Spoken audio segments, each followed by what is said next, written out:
that's okay. So wonderful. Thank you. So good morning, everybody. Thank you very much for joining us today. My name is Nicola Taylor and I am the Chief Operating Officer here at ScotlandIS. If you don't know who ScotlandIS are, we are a membership and cluster management organisation who act as the trade body for the digital tech sector here in Scotland. A couple of things I'd like to make you aware of just before we formally start the session. So we do currently have tickets and tables available for our Digital Tech Awards, which take place on the 19th of March at the Radisson Blu in Glasgow. And we also have early bird ticket rates and table rates available for our annual ScotSoft conference and Young Software Engineer of the Year Awards, which take place on the 24th of September at the EICC in Edinburgh. So, on to the matter at hand. A little over a year ago, we launched our series of ScotlandIS Tech Tidbits, which take place on the first Tuesday of every month. These sessions last 30 minutes and they are designed to educate you on things that you might want to know more about, encourage you to innovate with your newfound knowledge, and hopefully collaborate with the speakers of the sessions. These sessions are recorded, so I would ask that you keep cameras and mics off throughout the session, and we would also ask that if you have any questions that you drop those into the chat box and we can facilitate those for you at the end of the session. So today we will be joined by our guest speaker, Alan Thornburrow, CEO of Mindroom. Mindroom are an organisation founded upon lived experience and champion all forms of neurodiversity and support of all kinds of minds. Today, they are offering a session that is based at employers around advice and guidance on things that you can do to help make the workplace more friendly for our neurodiverse individuals. So I am fully aware that nobody is here to hear me speak today. Without further ado, Alan, it's over to you. Thank you. Thank you, Nick. Excuse me. Thanks also to Kat for organising, and thanks to all of you for joining this morning as well. I'm just going to quickly do a screen share and then we will get underway. So let me just do that just now. The main things we will cover today following. So we'll talk a little bit about language. We will talk about population occurrence of neurodivergence, strengths and differences that can bring, barriers in the workplace, and then some helpful approaches and good practice that you might find useful to reflect on when you go away. We will be distributing the slides. Kat will kindly do that after this session. And in there's lots of links to helpful resources, our YouTube channel and so forth as well. So you can dive into that at your leisure. So let me just get underway. The session is Introduction to Neuro-Inclusion at Work. So if you have come across neurodiversity, you may be on a pathway around widening access and making your organisation more neuro-inclusive already. So if this is familiar to you, then bear with me, but I hope you'll still find value in some of what we share. Ever so quickly, so we're a 25-year-old charity, Edinburgh-based, working across Scotland to directly support children, young people and their families, but also working across the UK and internationally to support employers. And I'll say a wee bit more about all of that. So, session outline, I've said a little bit on already, so I won't dwell upon that. And we'll just get straight into the sort of meat and drink of things. So what is neurodiversity, first of all? Well, put simply, our brains are as unique as our fingerprints. There are literally no two brains wired the same. And neurodiversity refers to all of us insofar as that human brains and minds are infinitely variate. So we think of a population as being neurodiverse. That simply means we are all different. But when I get into a little bit more of the language on the next couple of slides here, you will see it is more nuanced than that. So difference on the left hand of this slide talks about the fact that we are naturally diverse as a population and as a society, and it also includes inclusive practice. But neurodivergence, and I'll go on and say a bit more about some of these terms, is recognised as a disability under the Equality Act. So there are reasonable adjustments and conversations that you can and ought to have with colleagues who are neurodivergent and might be looking for additional supports. And that is, I suppose, a duty on the behalf of the employer. But there is I suppose there's a key word there in reasonable. Adjustments do have to be reasonable. And so there is responsibility on the individual as well. So some terminology just to get us started. So neurodivergent, these are not new terms. Neurodiversity was coined in the 90s. Before that, it would often be referred to as learning difficulty. And we've got some problems with the term learning difficulty because it implies that there is a difficulty with the individual and you just can't do things properly. And actually, the reverse is true. There are lots of strengths and abilities that come with being neurodivergent. And that's the things that we really lean into and celebrate and want to lift up. And that's a big part of our work, is educating society, supporting young people to see their innate strengths and capabilities, and supporting parents to bring that out within the home environment as well. So to be neurodivergent means that you have a neurological profile which varies from what we tend to think of as cultural norms. And when I say norms, that's part of the difficulty. We've generally got a single way of operating as a society, a way of behaving in the workplace and so forth. If that isn't something that fits with how you are wired, then it creates a lot of friction for individuals. It can create friction within workplaces. And actually, at the heart of it is a lack of understanding. There is no ill will. There's no resistance, as far as we know, in the work that we do with employers. But once we are better informed, we can have far more human-to-human conversations about what are your enablers and what are your derailers, and how can we support you in the workplace? How can you contribute effectively to teams? And how can we create more flourishing environments for everybody? So if you're neurodivergent, that would include terms such as autism, ADHD, dyslexia, and many more. And you would be considered a neurominority. And when I say neurominority, and it's easy for me to say after tripping over my words there, it is actually not really a minority. 1 in 5 of us, or 20% of the global population, are estimated to be neurodivergent. So this is not really a minority issue. In classrooms across Scotland, some 43% of young people have some form of additional support need. And that doesn't mean that they are neurodivergent, but a large population of them are. If you are neurotypical, you would fall out with neurodivergent and neurominority. So you wouldn't consider yourself to have a neurodivergent condition.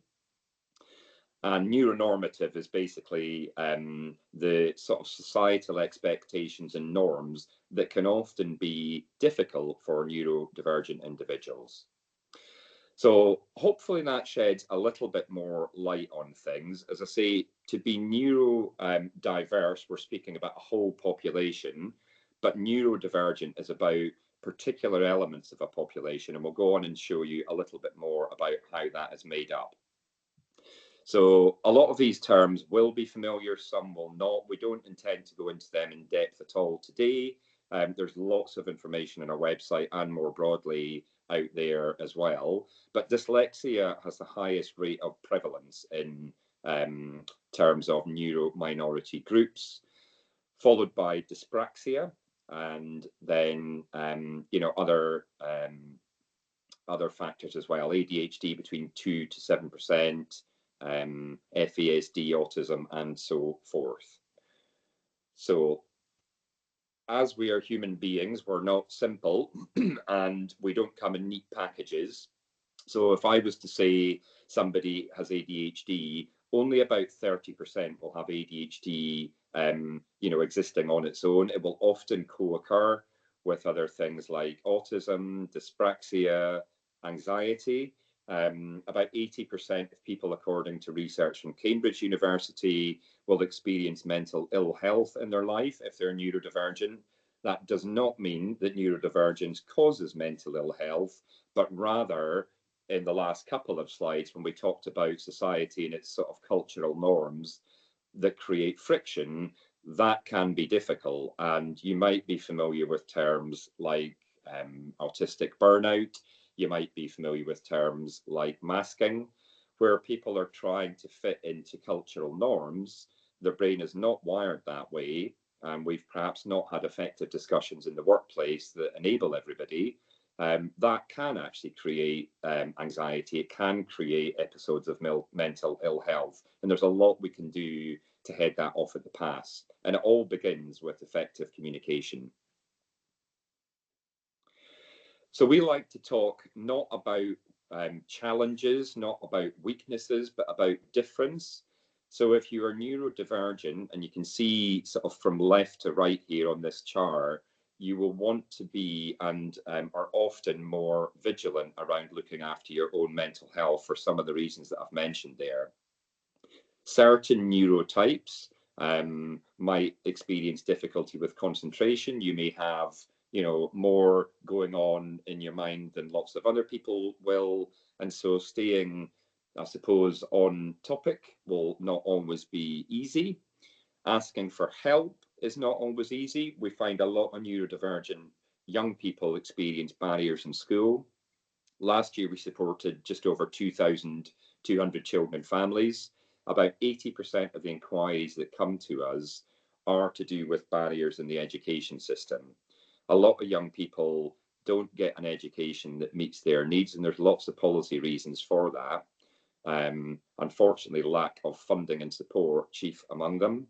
And so they won't always have a very positive formative experience. And therefore, it might not be easy to ask for help in the workplace when it wasn't forthcoming as you grew up and moved through formal education.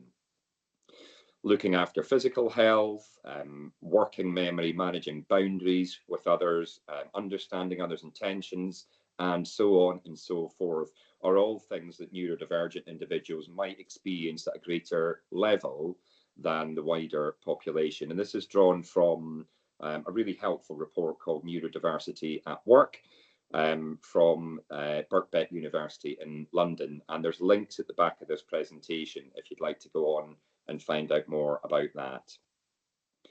Neurodivergence also, however, comes with an awful lot of strengths, and we find many individuals can really over-index in some of these strengths. So hyperfocus is very commonly associated with certain neurotypes, and that is to say that you can block pretty much everything out and zero in on a task or project or whatever it may be, and get stuff done at really quite an impressive work rate. It does come with some challenges in some cases, and I know of colleagues even that can forget to eat or go to the loo or otherwise because they're so immersed in a task. Creativity, again, is something that we find can very often be over-indexed. This is commonly something that a lot of dyslexic individuals would relate to. And famously, people like Branson and many, many more beyond will say that their creative ability, their ability to join dots, see the bigger picture, is something that has really enabled them and helped them to be successful in life. And similarly so with innovative thinking, detail processing, and all the rest of it. Now, that isn't to say that all of these different strengths and capabilities exist in one person.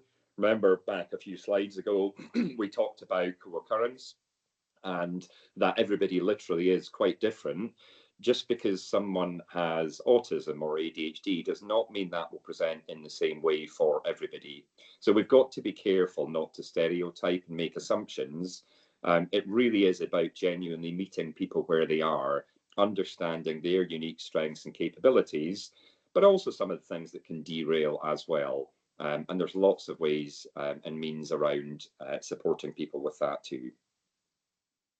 There's a video here I'm not going to attempt to play because it doesn't often go well in such things, but it's quite useful, and it's from HSBC, just talking a little bit about the experience of colleagues with ADHD, autism, and so on. And there's a cracking quote in it from a chap who is autistic that said a colleague first came up to him and said, "Gosh, you're really good at detail orientation." And he said, "Well, look, that's akin to me saying you're really good at breathing. It's just naturally something that I do. So once again, we've got to be, thoughtful about language, thoughtful about how we engage with people. There's a term called spiky profiles, and this tends to speak to some of those differences and strengths on the last couple of slides that I mentioned. So some differences that people might experience in work. You could be very sensitive to perceived criticism. There is a term called rejection sensitivity dysphoria, or RSD, whereby you would really take criticism to heart. And agonize over that, actually. So that's something that folks can experience. You might underestimate how long it takes to do a task. You might find difficulty in, remaining with that task. There could be frequent errors in written work, despite proofreading umpteen times. Busy offices, lots of distractions. These can be difficult, and there's many more beyond.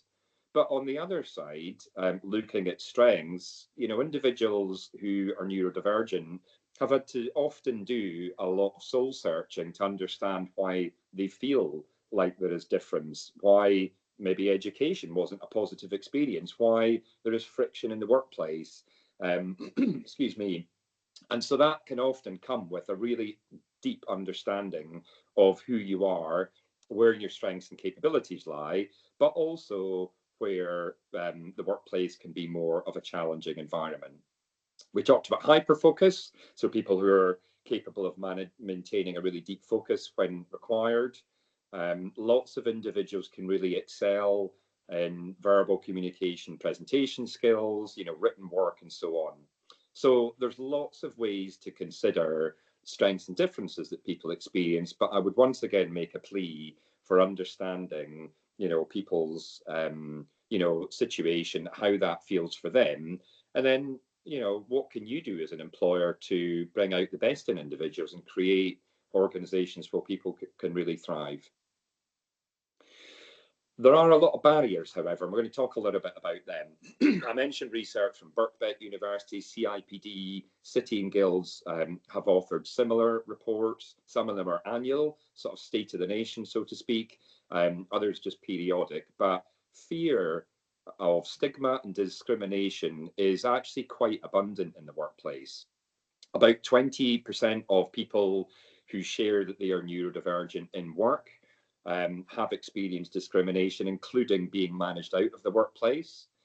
About 53% of managers, when surveyed, this is quite a big survey from Birkbeck University, said they would not hire a neurodivergent individual. Only 38% of people receive support in the workplace. So again, back to let's understand who's in the room. Let's understand, what strengths and capabilities people bring. But if there are areas where you can support, then what does that look like? And that's back to that topic around reasonable adjustments. It's probably not a new term for any of you on this call. It's not, uncommon to be thinking about reasonable adjustments if people have had periods of absence for mental or physical health reasons or reasons of disability as well. Only 33% of organizations actually take this topic seriously. It's not saying others don't care, but by taking it seriously, I mean, it's hardwired into your ED&I thinking. You've probably got policies and pathways for individuals as well. So application processes can often be an area where organizations fall down. One size does not fit all. Good practice would tend to be offering choice at application stage. So, consider, is that all written applications? Is it online portals where you've got to retype a CV? Things like that can put people off. But equally, job descriptions can put people off. Certain, parts of the population, if they can't meet every single requirement on a job description, will automatically rule themselves out. Others would say, well, look, I've got 8 out of 10. I think I'll go for it. Traditional interviews, there's some good things you can do, sharing questions in advance. That can de-risk interviews. They can be, a scarier process for some folks relative to others. Sending questions in advance to all candidates is actually good practice. Why would you not want someone to excel at interview and really get across their strengths and experiences. Attitudes and stereotypes we can do lots about. That comes with education, and we'll speak a little bit more about that. And similarly, awareness and training is related to that. There is, as I say, stigma around saying that you are neurodivergent. We've used the words disclosure pathways here. Disclosure sort of implies you have something to hide. That should not be the case. But if you do choose to share that you're neurodivergent at work, I think recognise for the individual that can be, you know, an unsettling experience.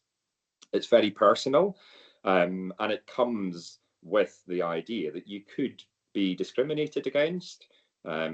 People might make a judgment about your capabilities or your ability to progress through an organisation. And so what is in place if I was to share that in one of your workplaces? You know, would I be confident the information is treated sensitively? Would there be support in place if I required support? And actually, how would it feel culturally? Is it a psychologically safe environment where I can speak quite openly about, you know, what it is like to be autistic or dyslexic or, you know, whatever else the case may be? Policies and procedures play a part, but a bit like culture eats strategy for breakfast, culture eats policies and procedures for breakfast. So it's fine to have that in place, but if it isn't the lived experience of individuals in the workplace, then that's an opportunity to close the gap. And in some of those research reports that I shared, there is both lived experience of neurodivergent individuals, but the experience of managers, and it is a bit like the policy and practice gap that I've just referenced there. Lots of stuff around accessibility, digital accessibility. There is a plethora of tools out there, many of which free or low cost. And there are other ways to access support, including Access to Work, which is a government-sponsored initiative which can get people anything from individual coaching and beyond. So there are some of the barriers, but there is a lot you can do to support people. Just in my last couple of minutes, I'll point to some areas where you can make some progress. I would obviously make a call for awareness raising and education. Neurodiversity should be everybody's business. It is good practice to have senior champions and voice and engagement through the organisation, but you know, surely we want to understand each other as human beings and understand how we can solve problems, how we can be more creative, you know, more productive, more efficient. You only get that by really understanding who's in the room and the strengths that they can bring, you know, the corners they can see around that you might not, you know, the diversity of thought that is in a boardroom, for example, avoiding groupthink. All of that can be helped by raising awareness and understanding and recognizing that we are literally wired differently. I've referenced recruitment and onboarding support already, so I won't dwell on that, or accessibility. Inclusive policies do help, obviously, and that's to do with some of those pathways that we mentioned too. Neurodiversity champions and mentors, employee resource groups. Lots of organisations have dedicated employee resource groups or neurodiversity as part of a wider ED&I resource group, and that's helpful. You know, people need to find common cause with folks who think and you know, see and experience the world like them. And there is strength in that, I think, for organisations to make sure that they're hearing the voice of all parts of the workplace. So just wrapping up here, listening to and valuing colleague experience is really critical here. A safe environment where it's okay to talk about, you know, you seeing, experiencing the world differently. Maybe somebody that always speaks up in a meeting and says uncomfortable truths, you know, we should treasure that. We should value that. Treating disclosure with sensitivity, we've touched on already, and that matters enormously, again, on the basis that this is not a subject that is widespread within the workplace context yet. It is improving quickly, but also recognizing that people have often had poor educational experience. And so you bring that with you to the workplace too. I think we've made the point around not making assumptions. We are entirely unique.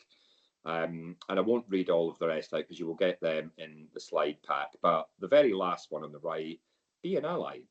How can you champion and lift up people, and how can you, get alongside them and understand what would make their workplace experience better? So here's some of the links that you will get at the end, and I am going to stop sharing now so that we can come back for any questions that have up in the chat. So Kat, let me hand over to you and Nick, if I may, and I'll just pop my camera on if anybody wants Wonderful. with questions. Thank you very much, Alan. We do. We have a foray of questions in the chat here, so I'm going to get to those right now. I'm going to do them slightly out of order, and just because some of them are easier for you to answer than others, Okay. with a yes or no. Okay. So, first question is the set of stats percentages that you provided on discrimination at work. Do they only refer to the UK workforce? They do. Yes. They do. So only UK workforce. Wonderful. Told you that was an easy one to start with. So next question is, looking at where neurodivergent employees report the biggest differences, particularly around kind of mental health, concentration, memory, and managing boundaries, what, in your opinion, are the highest impact structural changes we can make to our recruitment, onboarding, and kind of day-to-day management that remove barriers without singling people out?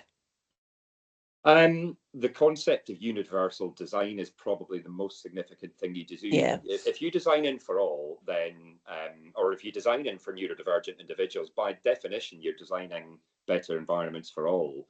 And that, if I think about reasonable adjustments, that's quite a good example. A menu of things that can improve your workplace experience is good for everybody. So that means I actually don't need to single myself out. I can just menu select from whatever's there and get tools in place that might support me. Yep. Excellent. Thank you very much. Another question for you. So what are the most common well-intentioned mistakes that organisations make when trying to support neurodivergent employees, and what can we do to avoid those? Gosh, good question. God, that's actually a tricky one to answer. I think one of the most prevalent things I see is assuming that a policy is where you start and end, or that you just, tinker with recruitment practice. It isn't really about that. I think what we tend to find is the theory of change in most employers is you lift up awareness of this as a topic. First of all, understand who's in the room literally within your workplace, and then that tends to spread out to think about widening access, recruitment practice, and extends further actually into into suppliers and customer experience. But starting sort of at the wrong end of the pipe sometimes and only focusing on a policy or only focusing on recruitment, actually, you've got 1 in 5 people already in the workforce theoretically that are neurodivergent. Maybe you're missing a trick. Yeah, wonderful. Thank you. A couple more questions here, and it looks like there's a few others typing as well, so we're keeping you on your toes today, Alan. Quick fire round. What is the best way and what's the best time in the recruitment process for an applicant to raise that they're neurodivergent if there's no formal processes in place? I think the ability to capture data right up front application processes is the best place, really. So, would you consider yourself to have anything that would improve your experience of engaging with us? That doesn't necessarily force somebody to say, yes, I'm dyslexic and I need you to do X and Y. But it might elicit some information that says, actually, I would really benefit from seeing questions in advance, for example. So there's really simple stuff like that you can do and hardwire that in, but I would encourage you to do that right up front. And again, we've mentioned things like questions in advance, different engagement methods for interviews or, otherwise can be helpful too. Yep. Excellent. Thank you very much. Another question here then. So if you're just starting out on this journey, what's the most important first step in becoming more neuro-inclusive as an employer? So, if you're at the very, early stage startup organization, for example, but looking to get things right from the get-go, what would be the kind of first step that you should take? Just start having the conversation. So the more you can story tell, the better. You'd expect me to say this, but awareness sessions really do make a difference. People don't necessarily know what they don't know sometimes. And when we start talking about it, we've found, generally speaking, that conversation continues after Mindroom have maybe been in and done some work with an organisation. It tends to lead to more people coming forward and saying, actually, my child's, I don't know, dyslexic, and it's made me think a little bit about how I experience the world, and I've got lots of similarities.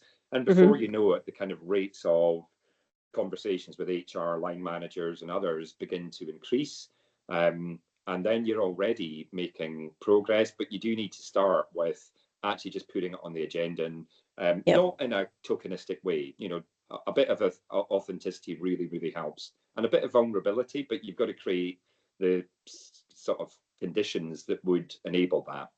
Yeah, wonderful. Thank you very much. Unfortunately, that is us out of time. There are still a couple of people kind of typing in the chat. So obviously, if there are other questions, Alan, then we will share those with you after the session, and can get back to people with the answers on those as well. Lots of thank yous as well for the session, which is where I am going next as well. So thank you very much, Alan. We really do appreciate you taking the time and providing today's session. It's been really, really informative. Lots of conversation and questions coming out in the chat here as well, which just shows how much everybody has enjoyed the session. We have recorded it. We will share the recording and the presentation with everybody once that is ready for you. And we're also happy to make introductions to Alan if anybody wants to continue the conversation and perhaps book a session with Mindroom themselves. So thank you again, everybody. I hope you enjoy the rest of your day, and we'll get the session shared with you as soon as it's ready. Thank you very much, Alan. Great session. Really appreciate it. No, thanks, Nick. Thanks, everybody. Have a good rest of the day. Thank you.